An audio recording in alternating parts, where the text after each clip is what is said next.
go back and look into the Kooth, the digital mental health app that's being pushed in public schools right now, and it has the potential to be extremely dangerous to our youth, and more articles have been coming out recently about what has going on.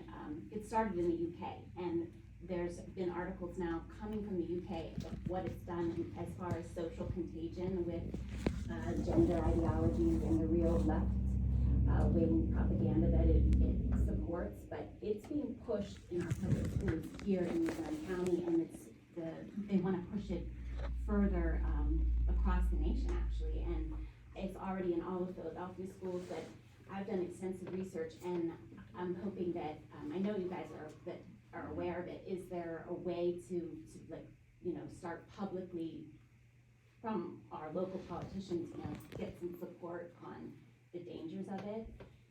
You wanna? Yeah, so I'm familiar with Kooth, and I think that it's such a balance, because Kooth provides the opportunity to use a lever for, there's not enough folks out there providing these services to kids and adults and anybody in general. So I think the idea was, we can't get a counselor, a licensed therapist into every school, so let's utilize technology to do so. Right. But I'm also aware of the concerns that are coming from the UK of some of this stuff that's like social ideology. I know you have to pick at 5th grade, you have to pick your, or younger, pick your gender. Yeah. And I get that. That's not something that Kooth really pushes it. I mean, the very first question in signing on, you have to put your gender, and the options are there's like male, 5 or 6 female. options. Yeah. Yeah. And Yeah. I mean, and it's targeting our youth when they're, you know, between 11 and 14, when they're already going through puberty, they're Sure. confused about what's going on. Yeah. I mean, I would argue that no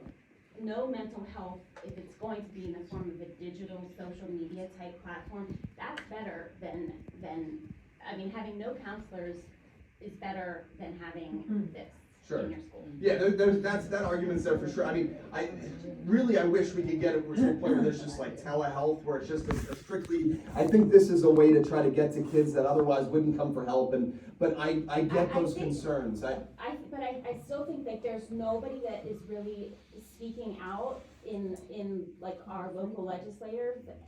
Parents aren't even aware that this is there, and I think that we need more attention. There needs to be more media attention. The committee that I chair, the chairman of the Senate Education Committee, is going to hold hearing on Senator Ryan Ahmed's bill on exactly some of these issues.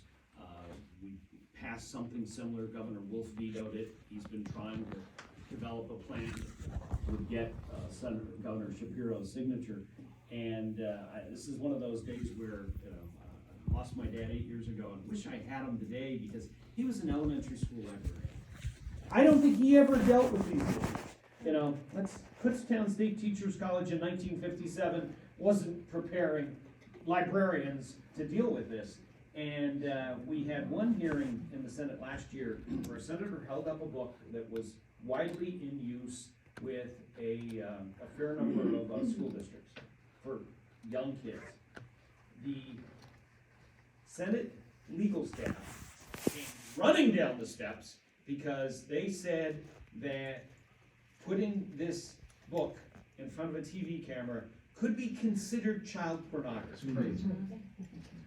Again, my dad never had to deal with it. I'm pretty sure that book would not have gone on his shelves, and yet the world has changed since 1957, and well, he retired in 1991. But yeah, I would love to have said, Dad, you know, what the hell? And so we're trying to get through it. And do we need more mental health in schools? Absolutely. I chaired 10 public hearings after one of the awful school shootings. And I said, okay, what can we do to help protect our kids in the schools? And everybody said, well, you know, better doors, better windows, you know, security options. Okay, those all made sense. But every single hearing talked about the need for mental health. But the I think idea for being adolescents, help them, yeah, not mess think- them up more. I think for adolescents, it's important it's to very be for sensitive. in person Yeah. more than over, because it's not even it's not even, they can't even see each other, it's via text. Yeah. And There it's, is $100 million in the budget, there's $100 million block grant coming for mental health in schools. That's a little controversial too, because you have the county saying, hey, we're providing a lot of these services, like, so I don't wanna open up that, but the point is, that will be a lot more of the in-person, that will allow them to hire some therapists, licensed therapists to come in and provide those services in person. I think that's great. I think, like, the Kooth thing, I think what we have to do is have more transparency. Yeah. You know, and I know, like, one of my colleagues, he actually was able to, he was getting a login, so he was able to kind of go in and see. I'd like to do the same thing, to see actually. yeah, anyone can, it's super easy. Okay, so That's like, another scary thing. yeah, I think generally, their idea is good, but good ideas sometimes with bad practice don't work out, so. The devil is in the details. Yeah, and I think the fact that like parents and everybody are like, this is a good thing, like you know, we've seen the horror stories like Virginia. The governor of Virginia was elected, Youngkin was elected because of folks like you going and saying, this is BS, we're the parents, we say what matters, not the teachers, and I think the governor elected, or the other candidate was like, you don't have a right to tell us what you teach our kids. Well, guess what? You do. And I got your back on that, and I know the senator does too, so. Thanks. Go ahead. Yes, I just want